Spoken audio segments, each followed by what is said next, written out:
Hello and welcome. You are now looking at Aweber.com, and Aweber.com actually allows you to build and manage an email marketing list.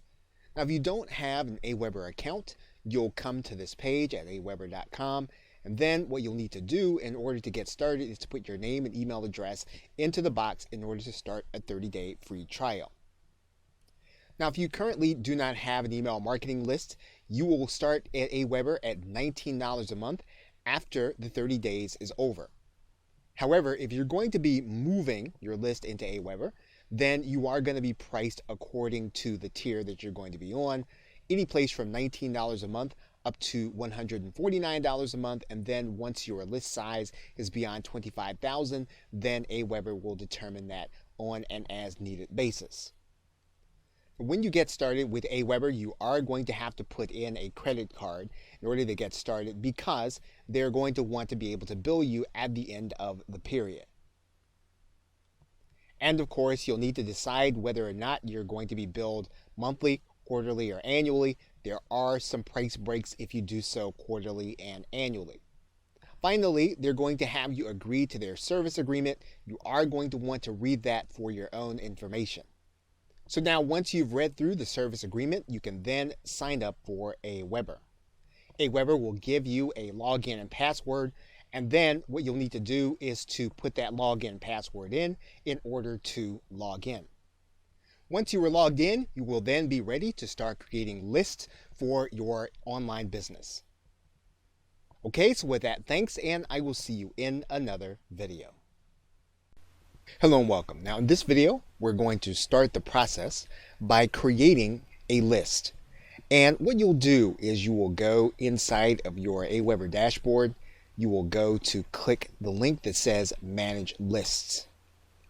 And what you'll see here is you'll see a green button that says Create a List, and you will go and click that button.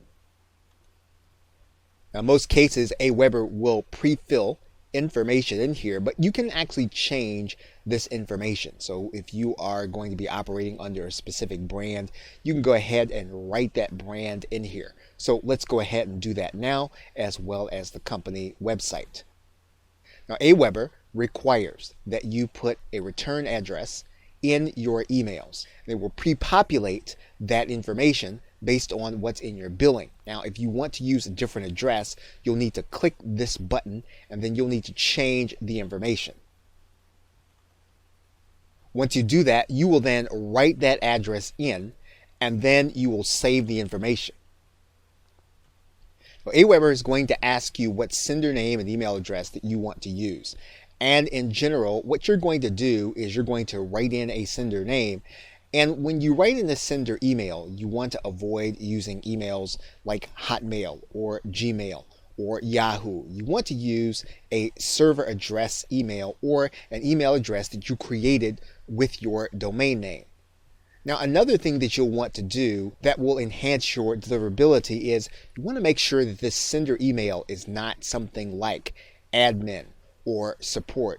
You don't want to use generic names. If possible, you want to use a proper name. There is going to be another step based on the email address that you're going to put here, specifically if you're going to be using an email that you have control of through your domain name. But now, once you have all of the information in, the address you're going to be using, as well as the name and sender name, you can go ahead and click Next Step. Aweber will require you to give your list a name, but typically your customer will not see the name of this list or this explanation unless they choose to unsubscribe.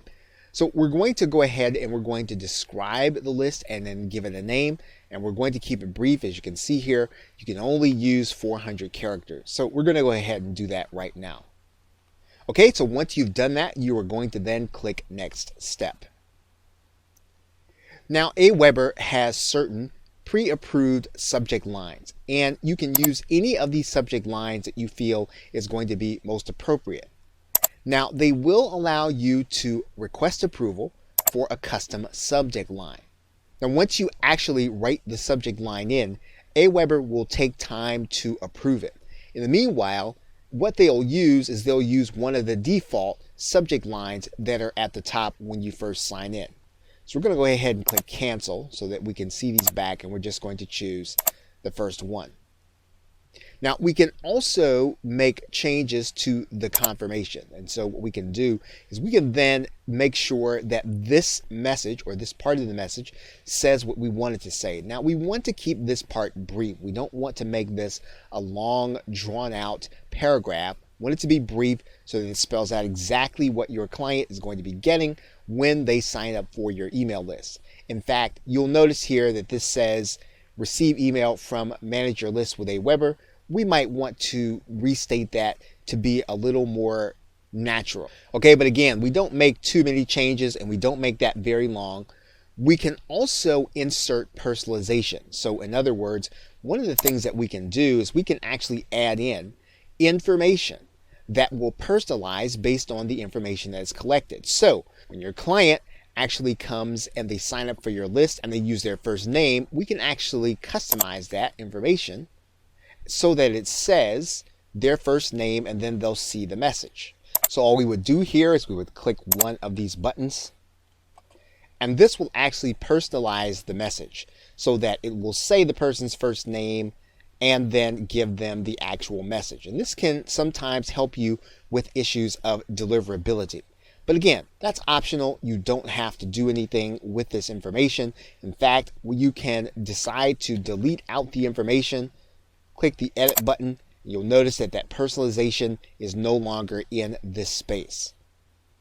We can actually edit the signature, and we can put in here a salutation or title. And then once we've done, then all we'll need to do is then we'll need to click this approve message button, and then we will then be creating our list. Now, the only thing that really needs to be confirmed will be this subject line if you choose to change it.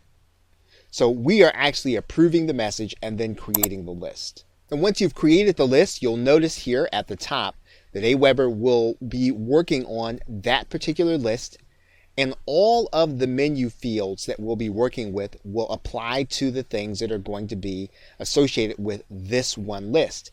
If we want to change the list that all of these menus are going to be associated with, all you have to do is use this drop down arrow, and then you can choose the list that you actually want.